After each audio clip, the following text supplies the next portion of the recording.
Bienvenidos al capítulo 3 de este especial acerca de la historia a la luz y a la lupa de la Unión Europea, en donde veníamos diciendo que luego ellos aparecen como los unificadores absolutos con una tercera vía, una gran vía globalizada y regida por ellos, los hijos y los herederos de esos amigos del círculo mágico de Jean Monnet. Querían proponer el posible matrimonio entre ambos sistemas y que esa unión de ambos sistemas daría a luz un sistema nuevo, pero claro, bajo la tutela de los Estados Unidos. Algo similar también planeaban los nazis, solo que los nazis tenían su propia idea sobre la economía. El mismo Winston Churchill llegó a decir que la razón por la que se fue a la guerra contra Alemania no fue Polonia, pero que lo que sí provoca la guerra contra los alemanes es que Adolf Hitler quería implantar un sistema económico a espaldas del sistema financiero mundial controlado básicamente por Wall Street y la City de Londres. Y eso no se podía tolerar. Como complementario puntual, señalar que Union Banking Corporation de Harriman, que hacía negocio con los bolcheviques y que planteaba este nuevo mundo, llegó a ser considerada como una organización nazi por ser una de las principales fuentes de dinero de los nazis. La Union Banking Corporation, donde estaban como directivos el abuelo y el bisabuelo de George Bush, el señor George Herbert Walker y Prescott Bush. Unos Bush que siguieron haciendo negocios con los nazis hasta muy entrada la guerra. Los Bush que han demostrado ser una familia de peso que llevó a un padre y a un hijo a la Casa Blanca. Del mismo modo que unos irlandeses ilegales, traficadores de alcohol en la época de la ley seca de principios del siglo pasado en Estados Unidos, lograron llevar con el apellido Biden a un hombre a la Casa Blanca. Prescott Bush en 1942 se forró con la empresa E.G. Farmer gracias al trabajo esclavo de los campos de concentración como el de Auschwitz, entre otros. La pieza alemana tiene un gran peso en este punto sobre la creación de la Unión Europea, porque después de la Segunda Guerra Mundial se busca la integración económica, política y militar. La idea de Estados Unidos era apoderarse de Alemania beneficiándose de la producción de sus empresas. Utilizan parte del Plan Marshall para fomentar un consumo que luego apuntale a la economía de los Estados Unidos. Aquí el hombre determinante fue el amigo Jean Monnet y el señor John Foster Dulles, abogado, hombre de la Fundación Ford, hombre que ya había trabajado con las empresas alemanas desde 1924, hombre clave para el régimen nazi y quien abrió mercado para los bancos de Estados Unidos, hombre que se dedicó a elaborar ese plan 2. Y todo esto es posible gracias a que hay un ilustre abogado que luego sería secretario de Estado que crea el corpus legal para poder hacerlo.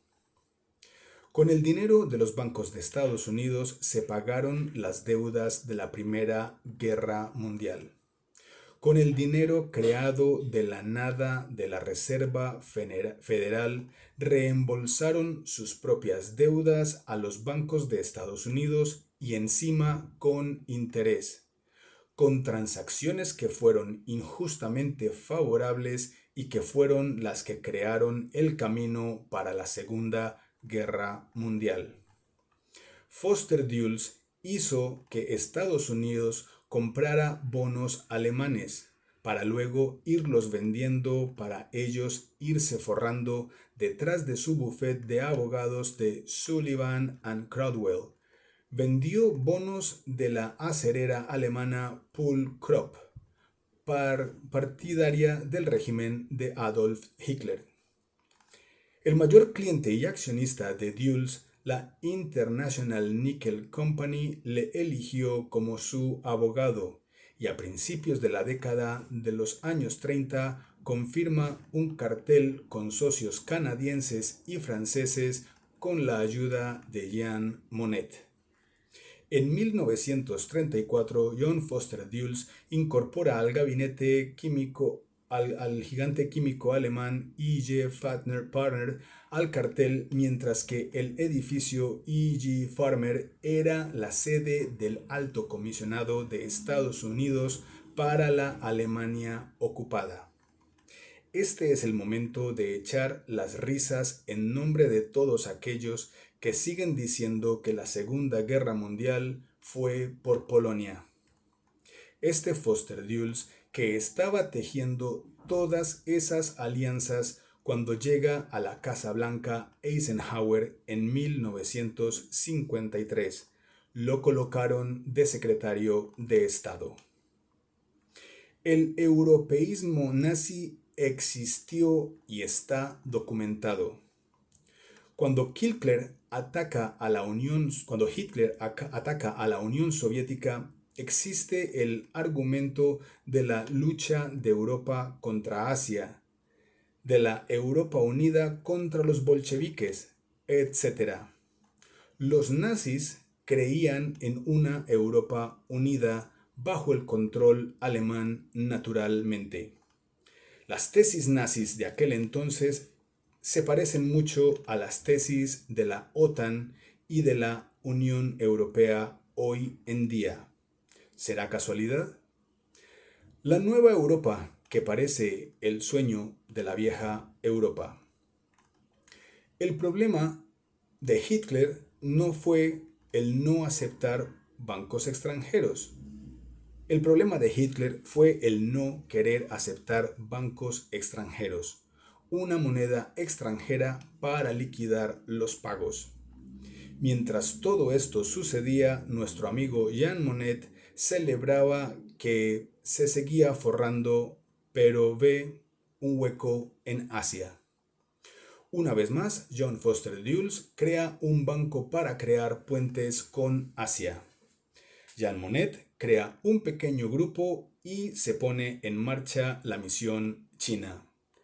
Coge a sus amigos de la banca Lazard y se va para China a buscar líneas de financiación para construir vías ferroviarias.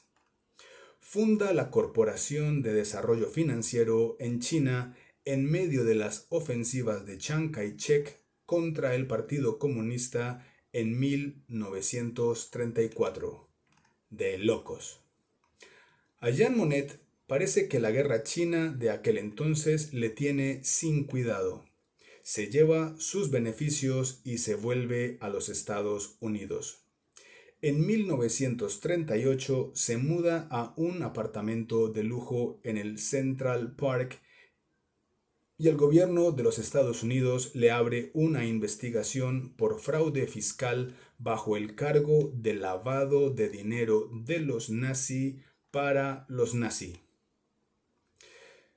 Pasado el tiempo del proceso, el proceso fue abandonado sin llegar a tener nunca una acusación formal. Luego conoce al ministro de Defensa francés, al señor Daladier, otro hombre fascinado con los Estados Unidos. Cuando con la excusa de Polonia estalla la guerra, el señor Daladier, por encargo de Monnet, intenta conversar con el señor Chamberlain para que establezca una unión interaliada para importar equipos comprados en Estados Unidos. Entonces, estalla la guerra. Y el ministro de Defensa de Francia recibe a Jean Monnet y Monnet manda al ministro de Defensa de Francia a hablar con el primer ministro británico para decirle que los amiguitos de Jean Monnet están dispuestos a facilitar los equipos y que aquí van a haber comisiones y sobres gorditos para todo el mundo. Lo mismo que sucedió en la Primera Guerra Mundial, o lo mismo que está sucediendo hoy en día con la morterada de dinero que los países de la esfera occidental están usando para enviar armas a Ucrania. La petición de Daladier es aceptada por el primer ministro británico y, como se podrían imaginar, la persona encargada para coordinar esos envíos es el señor Jean Monnet. Hay una carta de Jean Monnet en 1939 a su amigo William Bullitt, pidiéndole que los suministros británicos y franceses enviados desde los Estados Unidos se deben enviar conjuntamente para que la cosa no cantara demasiado. La Casa Blanca da el visto bueno. Monnet escribe al Gabinete de la Guerra de Londres como portavoz de los Estados Unidos. Monnet trabajaba para todos a la vez: franceses, británicos, norteamericanos, y también estaba trabajando para el ámbito político como tanto también del ámbito financiero de desde la tres bandas, desde la banca Lazard, desde la Citi y desde la banca Morgan. Sin palabras. Se crea la organización interaliada y al frente ponen a Monnet, al mismo tiempo que seguía recibiendo beneficio de sus negocios. Pasa a cobrar cerca de $500,000 de francos franceses por ser una especie de superministro plenipotencial, sin ser ministro. Se hace con el cargo de la Embajada de Londres y todo esto mientras estaba viviendo en los Estados Unidos. Tócate los tobillos, María Antonia. Es en ese momento cuando le empiezan a llegar al presidente Roosevelt los rumores de que deberían empezar la tutela del territorio europeo sobre unos pequeños estados que nunca cesan de pelear, un paradigma donde esas naciones europeas dejaran de vivir para sí mismas. La idea que le planteaba al presidente Roosevelt era de que había que instituir un poder federal con la teoría Monnet de ir paso a paso, basados en una comunidad económica y luego política inquistada en organizaciones supranacionales. Monnet conoce al presidente personalmente en 1941, presentado por William Valley. En agosto de 1943, Jean Monnet le manda una carta al presidente de los Estados Unidos.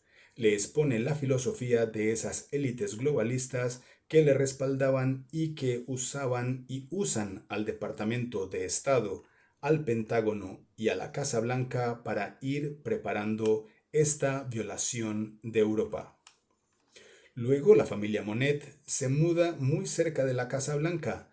Desde allí se conformó la idea de esa primera unión económica del carbón y del acero. Con esa idea de la unión económica del carbón y del acero, llega al despacho oval, se reúne con el presidente Roosevelt, pone en común esa idea.